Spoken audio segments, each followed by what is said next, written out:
OPEC deciding to maintain its production target. I'm joined now by Jamie Webster of IHS. He is Senior Director, Global Oil Markets there. Jamie, thanks for your time. Thanks for having me. What do you think is behind OPEC's decision?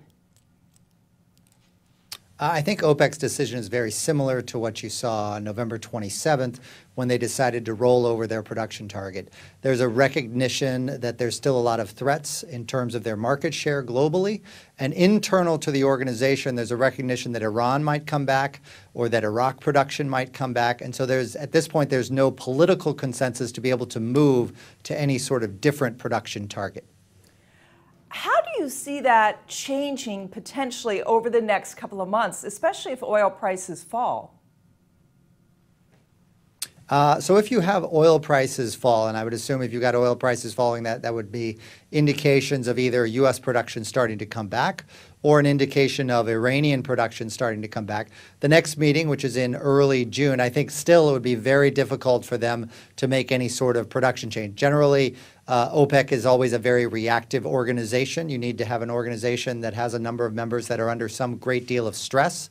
And while some certainly are, Saudi Arabia right now is still very much in a good position despite spending down quite a bit of its foreign exchange reserves already. So I think even for the June meeting, it would be difficult to see any sort of production change or a change in their strategy. How much dissension do you think there is going on internally at OPEC?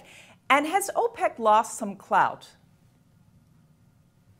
There's no question that OPEC has lost some clout. There was some, according to their own balances, they should be producing less than they are right now. There are certainly some signs and discussions about OPEC being dead or that OPEC is no longer relevant. In terms of internal cohesion, they do seem to be a bit more together this time than they were in the November meeting. But I think partly that is because of a recognition that they're not going to be able to get Saudi Arabia, which is really the key linchpin, to be able to make a change. And those countries that would like a change to take place are really not in a position to reduce their production at this point because they need every last little dollar that they can get. And Jamie, finally, what do you see in terms of world demand for oil? We know that many economies are still struggling or slowing.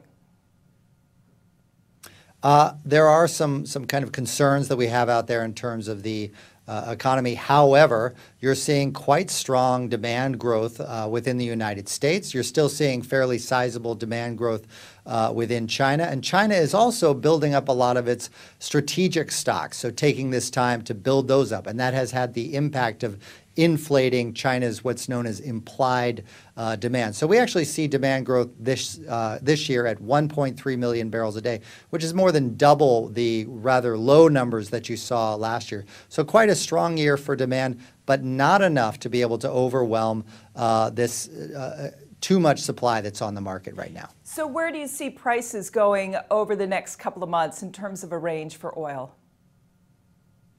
Sure. So the next couple of months, I actually think you've got still some downside risks that exist.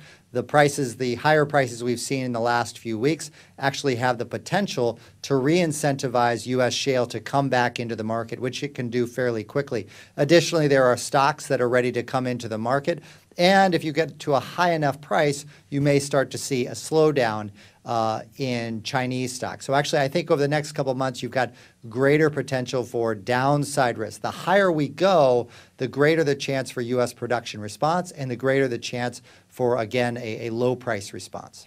And in terms of an actual number for that price, $50 a barrel, something else? I think you're looking at somewhere in the range of the upper 50s. So I don't think you're going to go down into the 50s, with one caveat that the market is still very much undecided on what the Iranian deal might be. Once we start to get a sense of the contours, you're going to see a very sharp reaction by the market, or it will just sit where it is if there is a recognition that there's not going to be any sort of deal at all. IHS's Jamie Webster, thanks so much. Thank you. I'm Rhonda Schaffler for The Street.